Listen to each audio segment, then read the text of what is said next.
Sempre vivi nesta casa. Cada tijolo, cada janela, cada cheiro do quintal me lembra a vida que construí com minhas mãos e meu coração. Quando meu marido ainda estava aqui, a casa vibrava com risos, cheiro de café e o som de passos apressados. Mas hoje, só há silêncio.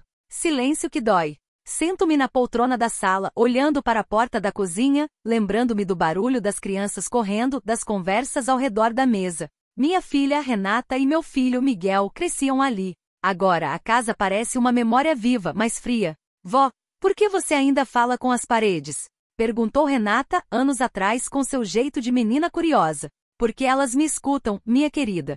Elas guardam tudo que vivi e tudo que amei, eu respondi, tentando sorrir. Mas naquele silêncio, comecei a perceber algo estranho. Papéis desapareciam, coisas que eu sabia que estavam ali sumiam. Pequenos sinais que no começo tentei ignorar. Até que percebi a verdade, havia segredos na minha própria família escondidos de mim. A sensação de traição é algo que se infiltra devagar, como água fria penetrando nos ossos. Você tenta resistir, mas não consegue parar de sentir. E eu senti a ponto. Tudo começou com pequenos detalhes. O contrato antigo do apartamento que minha mãe havia me deixado desapareceu. Certas contas foram pagas de maneira estranha, e papéis importantes sumiam da mesa. Eu tentava falar com Miguel e Renata, mas eles se esquivavam. Mãe, você está preocupada à toa, dizia Miguel, com aquele tom de voz que queria parecer firme, mas não me convencia. Talvez, eu respondia, mas meu coração dizia o contrário. As noites se tornaram longas. Eu sentava na varanda, vendo o pôr do sol,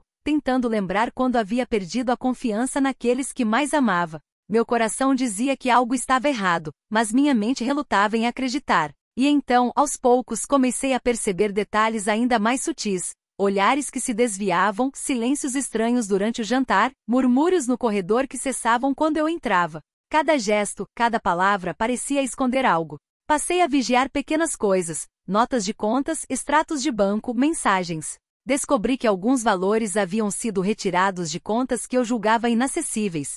Meu corpo gelou. Algo estava errado, mas eu precisava de provas, de certeza. Enquanto observava a casa, a mente me levava a décadas atrás. Eu tinha apenas 20 anos quando conheci meu marido, Joaquim. Ele era trabalhador, calmo, mas com um senso de humor que iluminava qualquer ambiente. A casa era então um simples terreno, cheio de barro e sonhos que transformamos juntos em um lar. Lembro-me das noites em que sentávamos no quintal, vendo as estrelas, falando sobre nossos filhos que um dia viriam. Prometemos criar uma família cheia de amor, respeito e união. Cada parede, cada tijolo, foi construído com esperança e suor. Essas memórias eram doces, mas também cortantes. Agora, eu percebia que nem todo amor construído se mantém intacto. Às vezes, aqueles que criamos e amamos nos decepcionam. A lembrança da primeira vez que seguraram meus filhos no colo me enchia de orgulho. Miguel, com seus olhos curiosos, agarrando meus dedos. Renata rindo alto, já mostrando o espírito teimoso que ela carregaria para a vida. Cada passo deles pela casa me trouxe alegria, e agora me mostrava quanto podia doer o silêncio que eles deixaram. A verdade veio numa tarde chuvosa. Eu procurava um álbum de fotos antigo quando encontrei uma carta que não era destinada a mim. Era de um advogado, mencionando a venda de parte de nossas propriedades e a ocultação de informações sobre a família. Meu corpo estremeceu. Não pode ser, murmurei, as mãos tremendo. Quando confrontei Miguel e Renata, percebi que não era um erro. Havia um segredo que eles decidiram guardar. Havia decisões tomadas às minhas costas, decisões que poderiam mudar minha vida e a herança de nossa família. Vó, nós só queríamos proteger você, tentou explicar Miguel. Proteger? Perguntei, a voz embargada pela raiva e pela tristeza.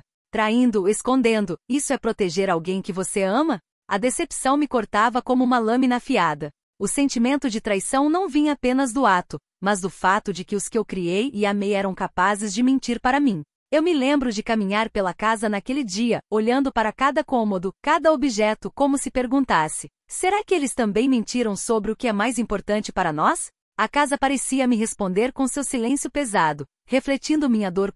Nos dias seguintes, caminhei pelos cômodos como se fosse estranha nela mesma. Cada objeto me lembrava de promessas quebradas e sorrisos falsos. Eu me sentia traída, mas também profundamente sozinha. As cartas e papéis que antes eu guardava com carinho agora me pareciam lembretes de que a confiança pode ser destruída. Eu chorava em silêncio, mas também comecei a escrever, desta vez para mim mesma. Escrever era meu consolo, minha maneira de enfrentar a dor. Mãe, Renata tentava se aproximar, mas eu recuei.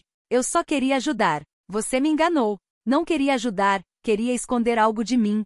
Minhas palavras soaram duras, mas verdadeiras.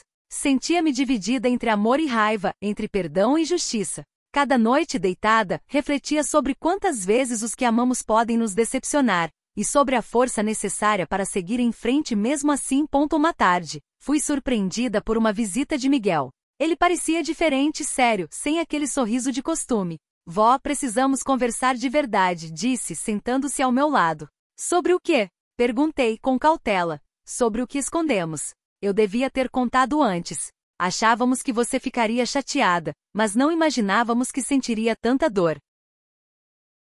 Apesar da dor, decidi que não deixaria que a traição destruísse minha vida. Comecei a reorganizar a casa, a cuidar do jardim e das flores que plantamos juntos.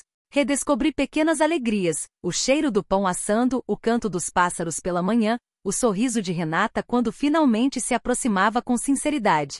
As manhãs de domingo voltaram a ter cheiro de café fresco e pão de queijo, enquanto os vizinhos passavam para um bom dia e uma conversa rápida. Aos poucos, a vida reapareceu, ainda que diferente. Eu passeava pela feira do bairro, conversava com vendedores de frutas e verduras, e sentia o calor humano que há muito não sentia.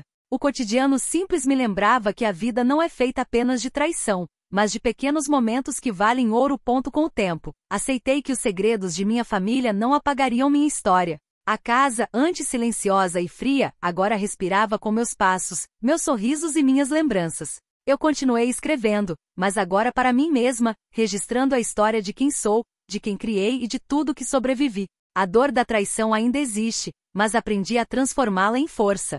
Cada lágrima derramada se tornou um aprendizado, cada sorriso resgatado se tornou esperança. Mãe, obrigada por não desistir de nós, disse Renata, abraçando-me. Não há motivo para desistir de quem se ama, mas também não devemos permitir que a traição nos destrua, respondi, com o coração leve e firme. Hoje, quando olho para casa, vejo não apenas paredes e móveis, mas histórias, memórias, aprendizados e uma força silenciosa que me acompanha todos os dias.